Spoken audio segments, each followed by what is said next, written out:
সময় 2025 সালে নাই।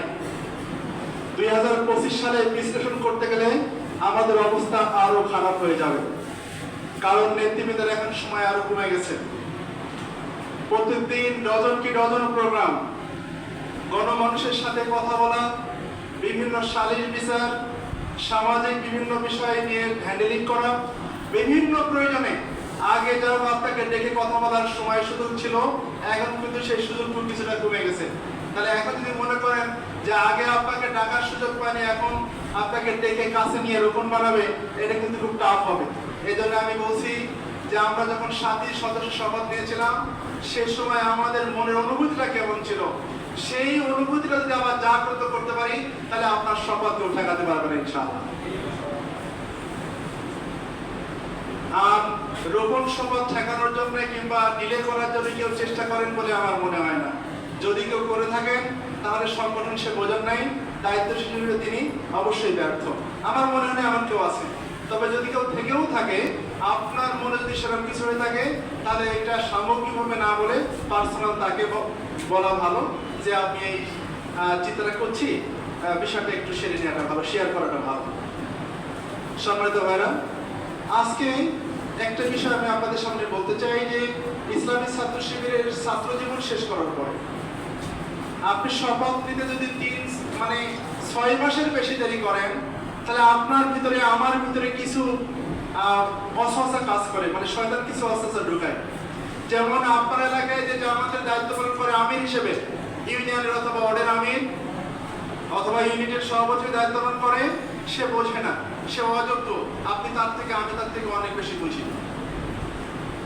এটা প্র্যাকটিক্যালি একটু আমাদের পিছনে কিছু কারণ আছে। যে ব্যক্তিটা দিনের পরে দিন পরিশ্রম করে ক্লাস 6-7 মতো লেখাপড়া করেছে, কঠিন মুহূর্তে দায়িত্ব পালন করতে করতে আজকে হয়তো ওয়ার্ড সভাপতি কিংবা ইউনিয়ন আমির হয়েছেন।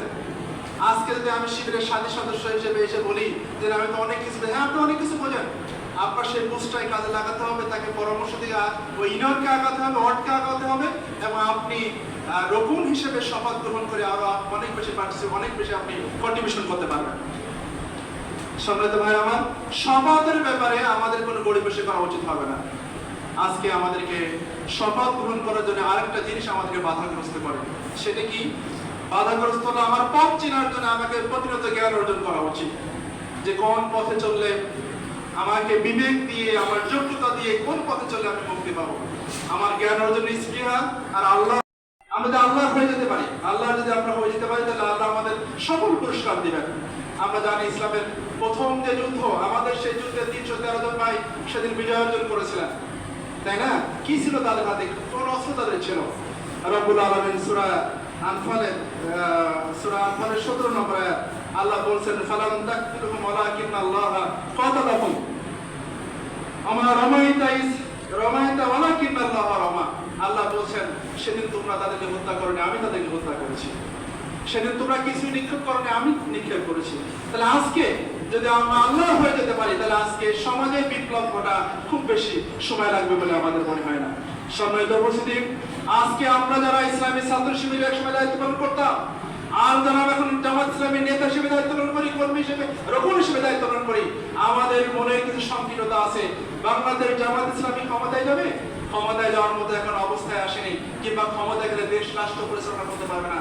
সম্মানিত সাথী বন্ধুগণ, আজকে যারা ক্ষমতায়, বাংলাদেশ শুরু থেকে এই পর্যন্ত যারা বাংলাদেশের রাষ্ট্র ক্ষমতা পরিচালনা করছে, তাদের দুর্নীতি করা, স্বজনপ্রীতি করা, আর তাদের হত্যা, সন্ত্রাস, এইগুলো করা ছাড়া তাদের আর কি করা তাদের থেকে ছিল। আজকে আমাদের মরহুম মতিউর রহমান নিজামী, শহীদ মতিউর রহমান নিজামী আলী হাসান মোহাম্মদ মুজাহিদ, তারা রাষ্ট্র ক্ষমতা থেকে দেখে গিয়েছেন যে কিভাবে মন্ত্রণালয়গুলো চালাতে হয়। আজকে আপনারা যারা আমার সামনে বসতে আছেন, আমি আপনাদের আহ্বান করতে চাই, আসো সমস্ত ভেদাভেদ ভুলে গিয়ে, সংকীর্ণতা দূর করে আমরা আমাদের শপথটা কাল বিলম্ব না করে আমরা শপথ গ্রহণ করি। এবং ঝিলগাছার মাটি অত্যন্ত খাঁটি, এই মাটিতে ইসলামী বিপ্লব খুব বেশি কঠিন আমাদের হবে না, যদি আমরা প্রস্তুতি নিই, যদি আমরা শপথ গ্রহণ করি, যদি আমরা সিদ্ধান্ত গ্রহণ করি, আগামীতে ঝিলগাছার মাটি কথা বলবে ইনশাআল্লাহ।